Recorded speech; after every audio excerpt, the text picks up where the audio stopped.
మొత్తానికి అమరావతి దాని చుట్టూ ఏ సామ్రాజ్యాన్ని నిర్మిద్దామని ప్రస్తుత పాలకులు అనుకుంటున్నారో అక్కడ సామ్రాజ్యాన్ని నిర్మించడం ద్వారా మిగిలిన రాష్ట్రానికి ఏం ప్రయోజనమో నాలాంటి నాలాంటి వాళ్ళకు ఒక ముక్క అర్థం కావట్లేదు.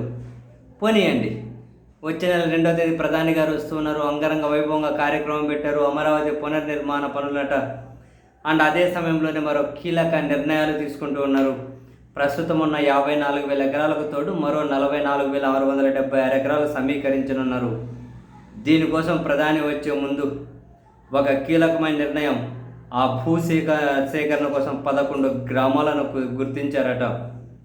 సో కొత్తగా భూ సమీకరణ చేయబోయే గ్రామాల ఆ ఎకరాలతో ఓవరాల్గా అమరావతి 1,00,000 ఎకరాలకు చేరుకుంటుందట. వారం రోజులు నోటిఫికేషన్ ఇవ్వబోతున్నారట. గుంటూరు, పల్నాడు జిల్లా కలెక్టర్లు ఈ సమీకరణ కోసం నోటిఫికేషన్ ఇవ్వగానే ఇక సిఆర్డీఏ ప్రక్రియ అనేది ప్రారంభిస్తుంది. యాక్చువల్గా అమరావతికి సంబంధించి ప్రధాని గారి దగ్గర ముఖ్యమంత్రి గారు మొత్తం వివరించారట. అదే మొన్న పోయినప్పుడు అటు ఇటు ఏం చేయాలి, ఎట్లా చేస్తున్నాము అని చెప్పి. అండ్ ఇప్పుడు కొత్తగా 11 గ్రామాల పరిధిలో హరిశ్చంద్రాపురంలో 2,429 ఎకరాలు, వడ్డమానులో 1,937 ఎకరాలను సమీకరించాలని చెప్పి సూత్రప్రాయంగా నిర్ణయం తీసుకున్నట్టు నెక్స్ట్ నోటిఫికేషన్ ఇవ్వబోతున్నారట. పెదరిమిలో 6,513 ఎకరాలు, అమరావతి మండల పరిధిలోని వైకుంఠపురంలో 3,360 ఎకరాలు, ఎండ్రాయిలో 2,167, కర్లపూడిలో 2,947, మోతడకలో 2,345, నిడుముక్కలలో 2,013 ఎకరాల సమీకరణ కింద తీసుకోబోతున్నారట.